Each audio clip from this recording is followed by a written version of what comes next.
Welcome to Book World, The Great Escape. I'm author CJ Peterson. My co-host over here is author Michael Scott Clifton. Today, we're going to be talking about reels. It's the real world.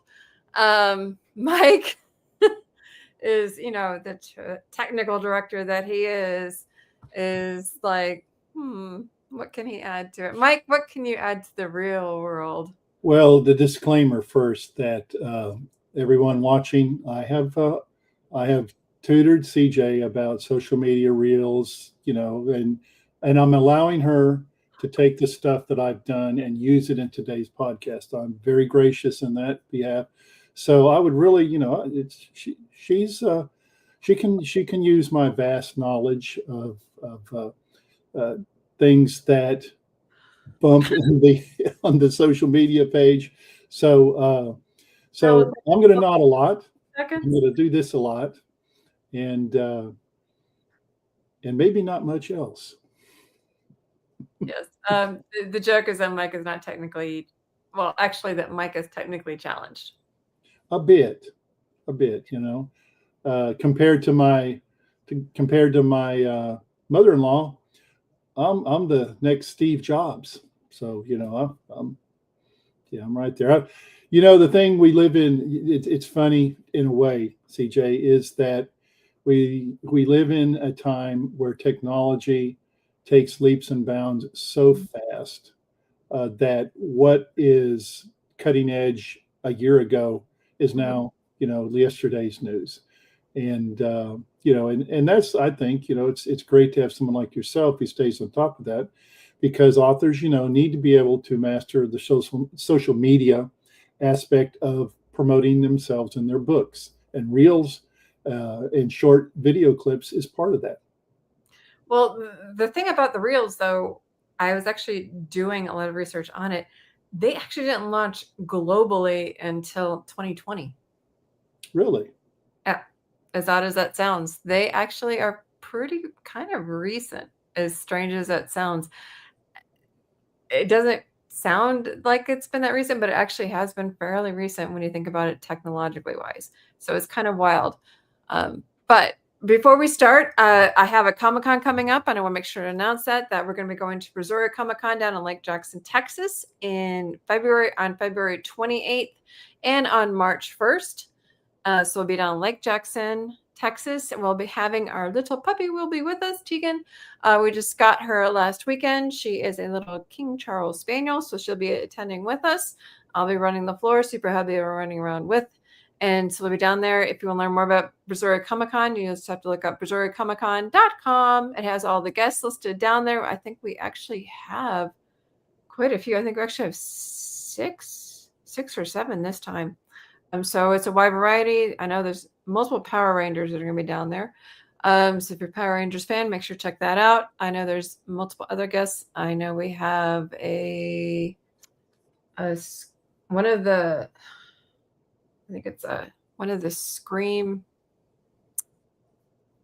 stunt guys is going to be down there. He's a pretty cool guy, Alan Robinson.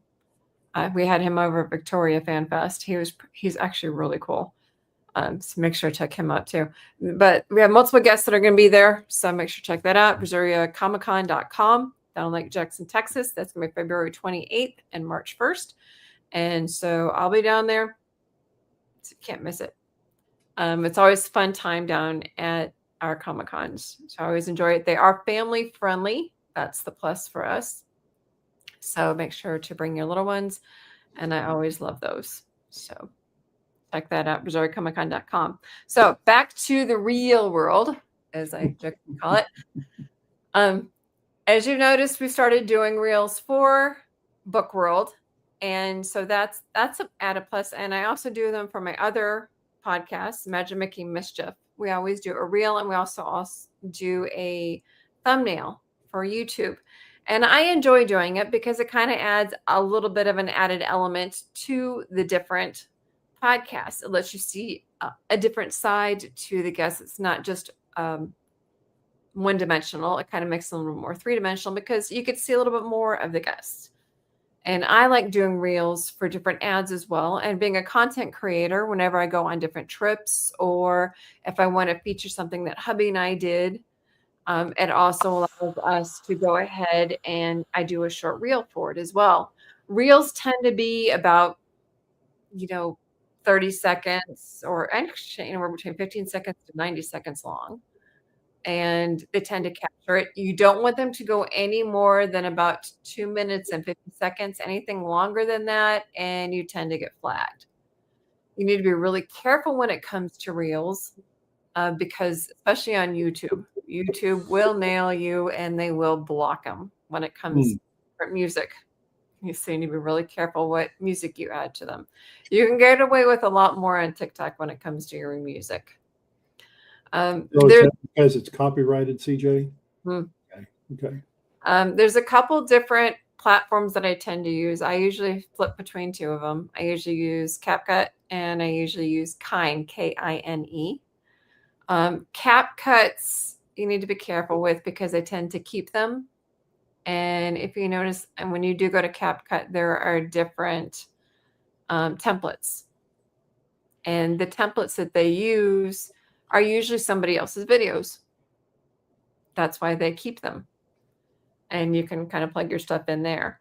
But they're the ones that tend to have their videos tend to get blocked because they tend to use music that's copyrighted.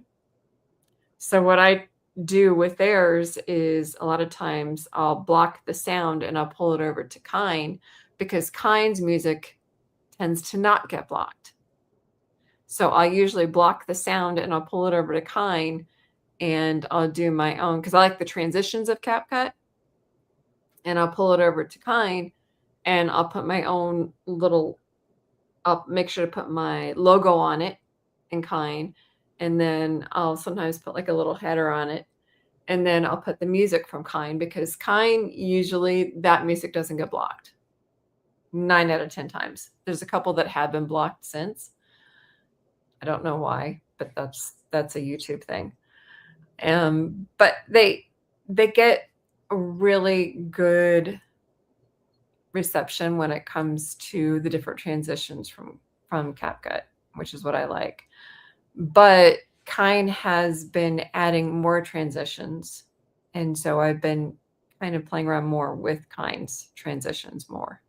They've gotten a little bit more elaborate, which is nice. So in terms of content, like you mentioned, you're a content creator. Mhm, If you're putting content on a reel, mhm. okay, I know that in publishing that you also have copyright issues if you use you know uh, quotes and things like that, but also that are comes from somebody else's work without their permission. But what I also know, and I was wondering if I was trying to consider making reels, what is the rule or law um, when it comes to using music, comes to using images, or any kind of visual media that you would use in a reel? Is there uh, an expiration date that if it was produced 50 years ago, 40 years ago, 30 years ago, that makes it fair game today without violating a copyright law? Well, it's the same thing as it would be for, when you're making a um, help me, uh, anything. If it's public domain, you can use it. Public domain is usually, the 50-year mark, but you have to make sure that it's public domain. If you're making anything like, for example, a cover, if you're putting it in a book, if it's public domain, it's public domain. If it's not, you might get yourself sued. So you need to be very careful when you're doing stuff. So what I tend to do whenever I'm making my reels for like my book trailers, there are sites that you can go and you can buy short snippets. For example, I'll show you one of my book trailers that I have done. Let me find one of them. Okay, here's one that I did for Tested by Fire. Let me get in there and play it. Hold on just a second. I have to find it. I have a bunch of them stacked up in here. Hold on.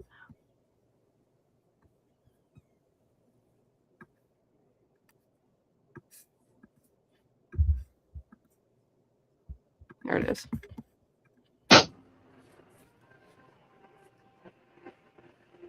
Nothing is as it seems.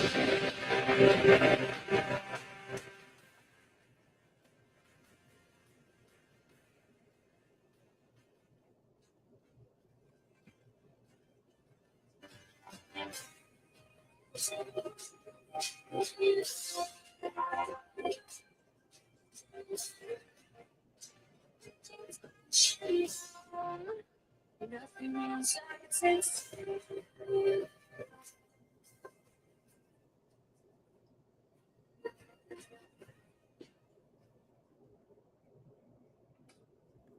You know, you need to be careful on what you use. I have another one that I'll go ahead and play it for. And that's Chain Reaction, which I actually am close to that one. So let me go and play that one.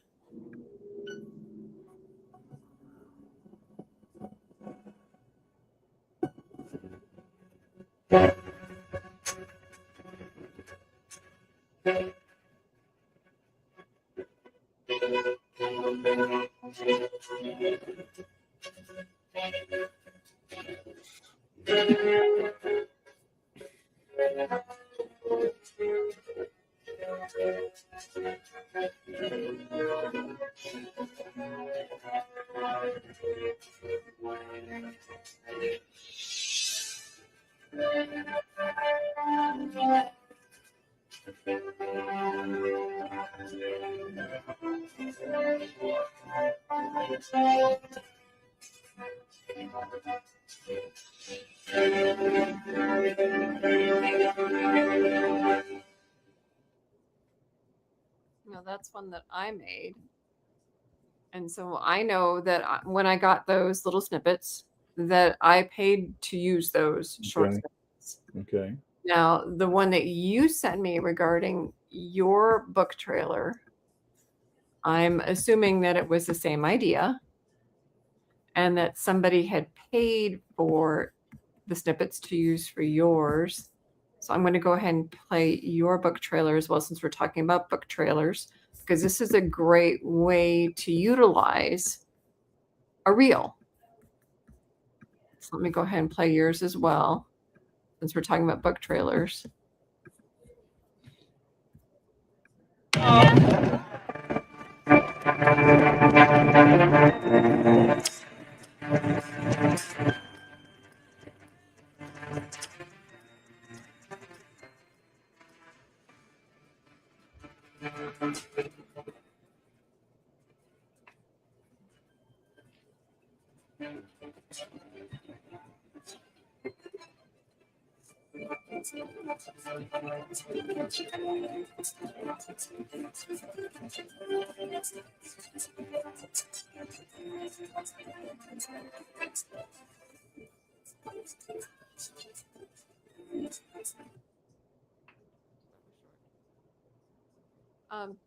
The great thing about reels is they are short, and the idea is to hook them, and the idea is to catch them, and the idea is to spell out the book as quick and as you possibly can, and to get as much information as you can in that short amount of time.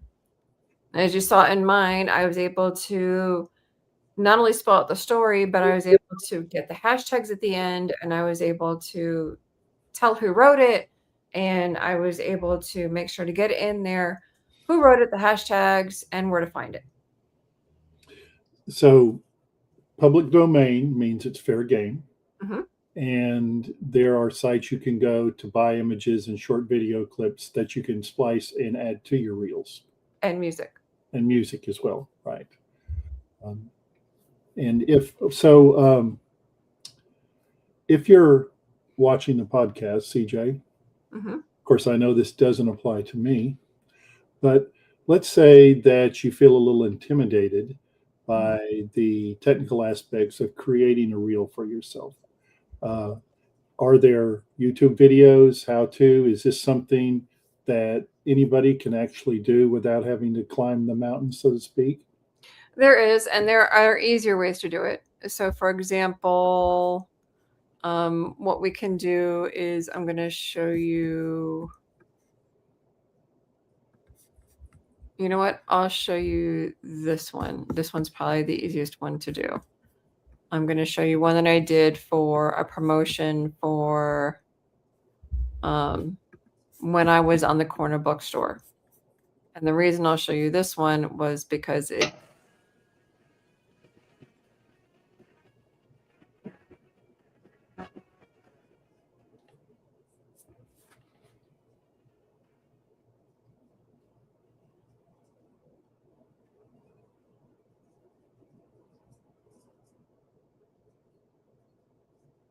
Now, how I Good. made that one was on Canva.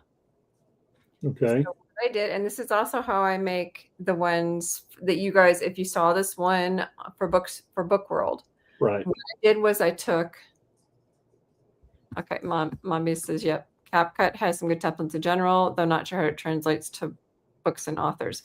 That's basically the transitions, is how I made those transitions actually were CapCut transitions for that one, but you don't necessarily need that. But what I do is I use the actual TikTok social media actual window in Canva. That's the actual format that I use. And I make the pictures for the windows. And those are the windows that I actually use for each slide. When that slides are done, I download them as JPEGs. And then I put them into either Kine or CapCut, whichever one I want to use. You can use Kine, it's Kine, that's an app. And they have a lot of good transitions now because they keep changing it frequently, they keep updating it. But if you don't want to deal with CapCuts potentially blocking it in YouTube, you can use it on Kine. And you upload it and those whatever order you want it to do it in. And then the transitions are right there. And it's really easy. And you put them in the order that you want them in. And then there's like a little plus between each little window. And you click that little plus, and that's the transition. You get to pick whatever transition you want. And they got some really cool transitions now. But you pick whatever transition you want. And then you go back to the beginning of it and you pick whatever song you want. There's short songs. And I wouldn't put it any more than 30 seconds to, I wouldn't do any more than 30 to 50 seconds, honestly. Okay. So when you say transitions, you're talking about going from one image or video, or you're transitioning from one image to another. So if you're using, say, short video clips that you splice together, the interval between one to the next would be the transition. Would that be fair? Okay.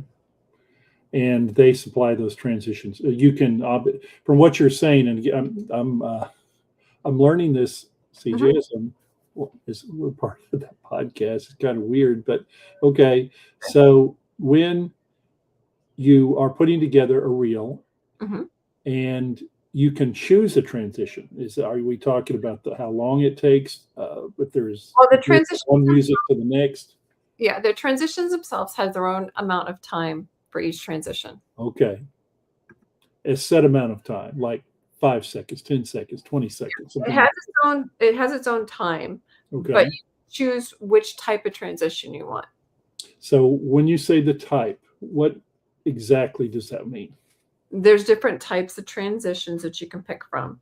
When you click the little plus, a list of transitions pops up, and you can choose which kind you want.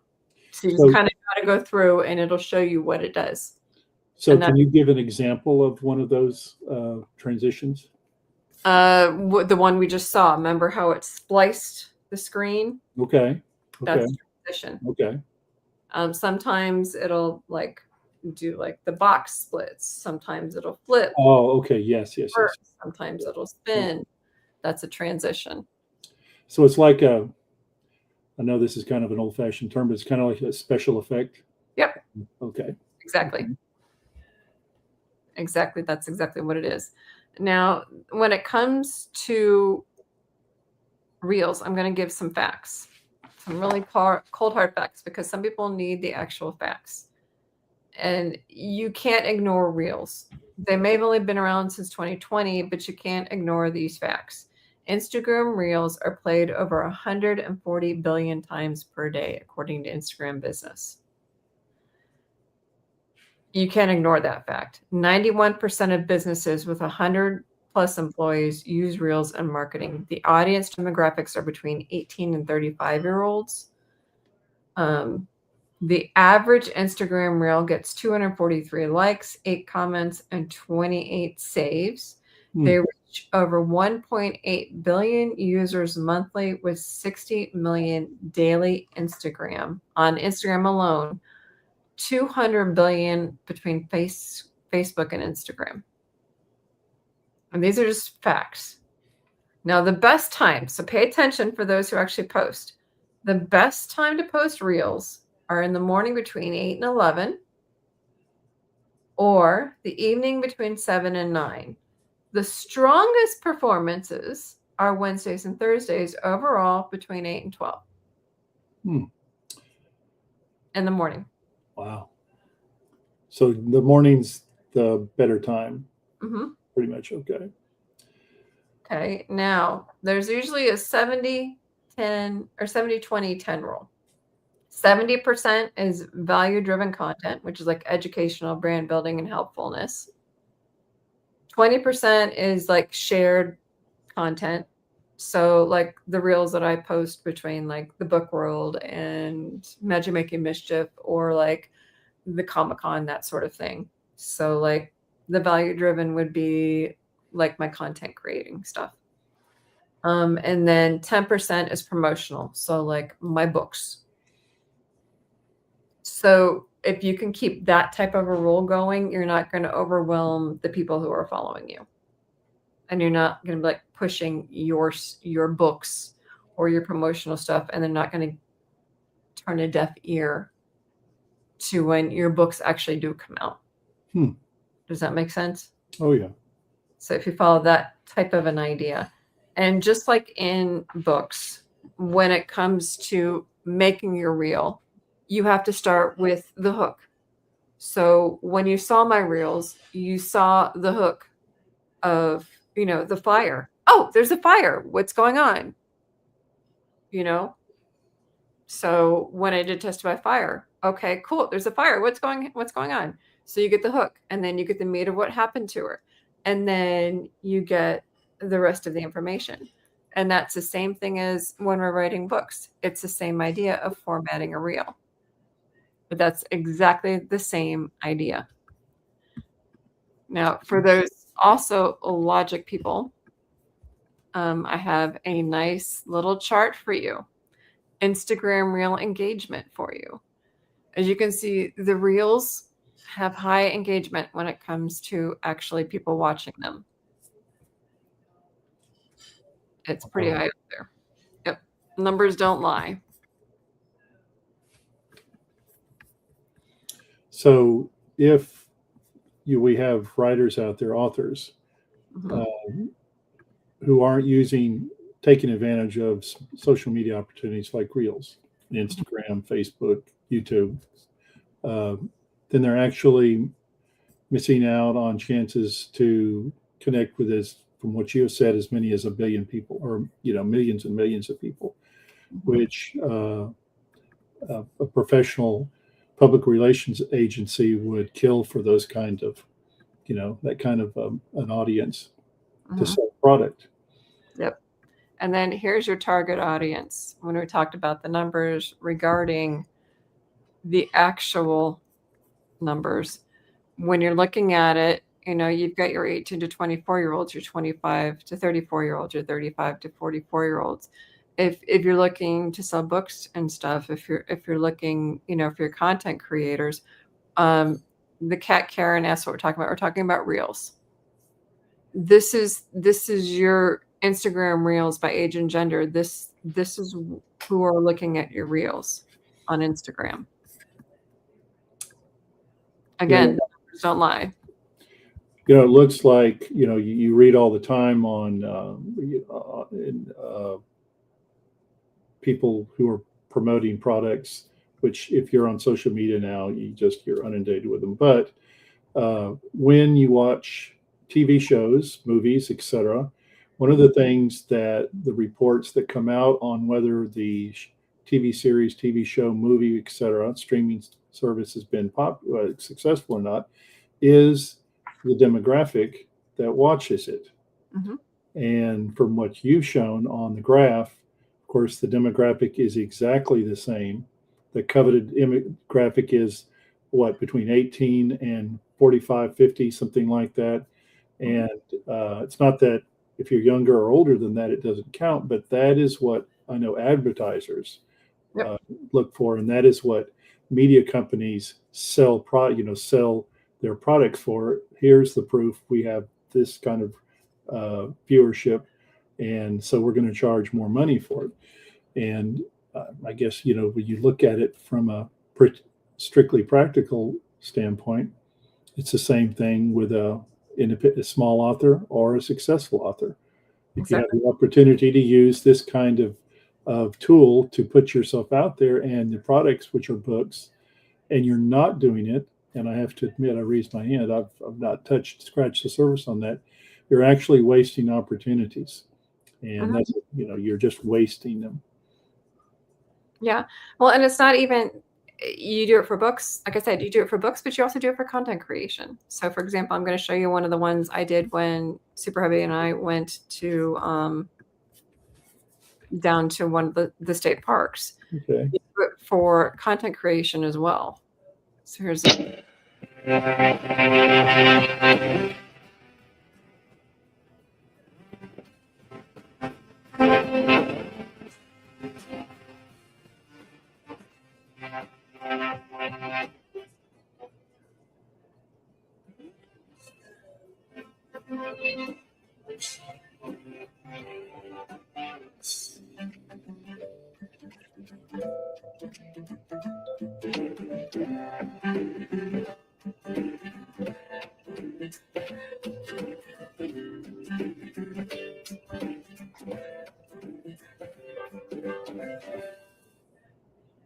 Wow.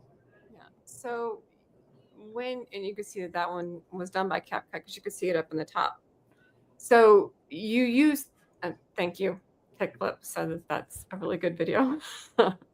Thank you. Can this be applied to any type of content creation? Yes, it can. So you can use this for content creation. You can use the Reels for pretty much anything broad span. You can use it for books. You can use it for content creation. You can use them for anything. And when you use it, just gear it toward whatever it is that you need it. Because like I said, I use it for Journey Through the Dash. I use it for the books, which I've given examples for. I use them for promos. Whenever I go to do an author interview, I make sure to use a reel for it. I use it for Book World as much as for Magic Making Mischief. I make sure to do a promo every single week for both of those podcasts. And when you do a reel, it just adds an element up there, and it makes each guest a more of a 3D person as opposed to just a one-dimensional person on the little YouTube thumbnail. It adds an extra element to each person. So reels make everybody real. Are you going to copyright that as well? So thank you guys for joining us today. I hope it was helpful, and I hope it was insightful, and I hope you guys helped. The two elements that we use, I tend to use CapCut and Kine, Kine. I hope that helps you guys out a lot. You guys can ask questions. Feel free to email me. It's cjpetersonwrites@yahoo.com, cjpetersonwrites@yahoo.com. Stay tuned. Next week, we're going to have Brandy Wynn of Lee Bardwell Public Library. She's a librarian. She will help you guys when it comes to different areas in the library and helping you guys get your books in. Catch us next week at 4 o'clock, same time, same station. I'll catch you guys next week. Bye.